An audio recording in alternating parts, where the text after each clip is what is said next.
a few weeks ago, back in 2019, we had Dallas ISD superintendent on our program. The school board gave him a bold plan and promised a big bonus if he could make it happen.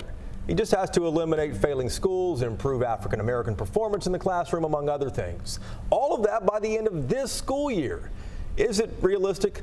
Let's ask Justin Henry. He is the board president at Dallas ISD, and joining the questioning as always is Bud Kennedy from the Fort Worth Star-Telegram. Jason, President Henry. Happy New Year to you. Good to see you again. Happy New Year to you as well. It's good to be here. Thank you. Are these really achievable by the end of this school year? Yeah, I mean, absolutely. From the board's perspective, we do think these goals are achievable. Are they ambitious? Yes, but we would expect ambition goals when you're giving someone an incentive. So it's a large amount of money, but they're high goals. It's something that's all of our board members are really passionate about.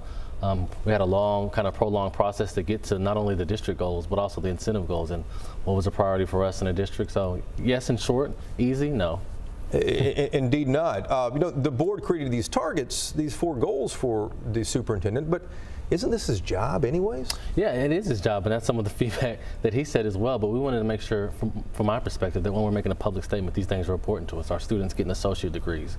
The most important for me, we talked before with racial equity, is the achievement of African American students in our district. These are things that we wanted to make a public statement that these are important to us and incentivize him to reach those goals. So we have district goals that he considers and we consider his jobs, but these are some things that we feel like if you do these things, you're exceptional, not only in this area, but across the state.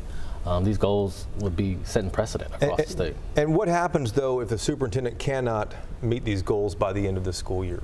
He doesn't receive the compensation that's attached to these incentives. So, does it reset, and is he eligible for it next year? Yeah, we'll evaluate it each year. We can change the goals. We'll see. We'll have to see how it plays out with the goals. And the big bonuses are $20,000 each one. For each one. He could get up to 80 grand if he accomplishes this. Yes, $80,000, and pulling out the African American achievement, 37%. Currently, we have the highest growth in African American achievement in the state, but we're still not anywhere near where we want to be. So, if you reach that goal of 37%, not only are we starting to close the gap across the state, we're also setting a precedent. We'll be doing stuff that no other urban district can say they're doing. So, yes, ambitious. High bar, and if you reach something like that, I think our board agrees you should be compensated for. Well, that's what I was going to ask. I mean, obviously you're already achieving a high degree of success. You said these high bars for next year.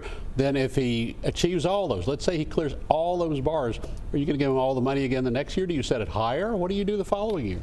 Do you just say do it over again? Yeah. Have you thought about that yet? Yeah, we have. I can't speak for the board because I want to go back. This was a collaborative process with the board and the administration to get to these goals. So we'd go through that process again, but I know our superintendent, he doesn't settle. Our board the same way. So if he reaches those goals, we're going to move him. I would presume we move him even higher. We want goals, especially incentive-based, attached to money like these are, to be really stretch goals. And you're dealing with a district that's under some stress still at this point. Talk about storm recovery, the situation with the money at storm recovery. Yeah, so one, I just want to thank whoever's watching and just send an acknowledgement to our community in Dallas and beyond, frankly, for really rallying behind our educators and our kids at these campuses. It's been phenomenal and kind of inspiring to watch. With that being said, you can't plan for stuff like these tornadoes that devastated parts of our community. That's why we try to be very fiscally responsible and have a savings fund, so to speak, to address this issue. But when we move forward, we got to see how it plays out with the insurance, but we're still going to emphasize our strategic initiatives as a district. So that's not going to impact. Now, is the money coming, and what's the situation? So we're still through that process. I think the insurance is not up to what we expected. Sounds like you don't know whether the money's coming. We know a portion, so it's just like you can test your insurance maybe with a car. They give a value, you can go back and forth. We're trying to say that we should be getting more than what we're getting. So we are going to get a large amount of reimbursements, but not to the extent we wanted. And depending on our operating team where we pull the money from. We do have reserves and additional funds where we can address that. But that's also going to be a prolonged process because we have to have conversations with that community about what those schools will look like when they come back.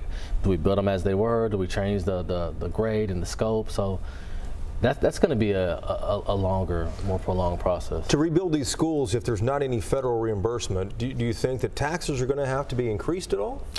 I don't think so. I'm not going to speak for the administration, but I don't think so. We don't want to ask for additional taxes. We have a certain amount of money in the reserves that could be addressed. That might cover this? That might cover the damage done by the tornado? Didn't. Will the money in the reserves cover the damage done by the tornado? It could if we needed to, but we're going to receive some reimbursement. We don't expect to use. We have a lot in the reserves relative to what we've had in the past. So if we need to go there, we will, but we prefer not to. Now, what are the issues involving public education that you want to hear candidates talk about this year?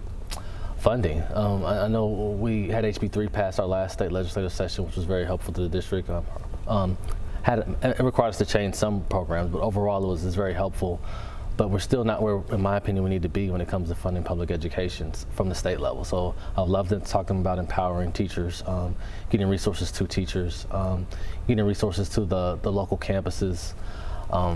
Those are probably the primary things I would like to hear candidates talk. Really just prioritizing our public schools, and I'm talking our traditional public neighborhood schools in the state. We're still not where we need to be. I would like to see some funding dedicated to special education programs. We're very tight in that regards in servicing our special ed population.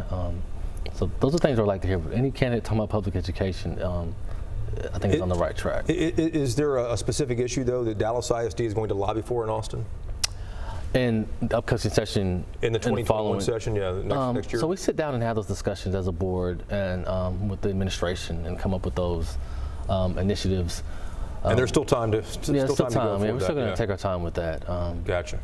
All right, Justin Henry, you got a lot on your plate, and good luck on achieving those 4 goals with your superintendent. Yeah, thank you for having us. I appreciate it. Thank you, Mr. President.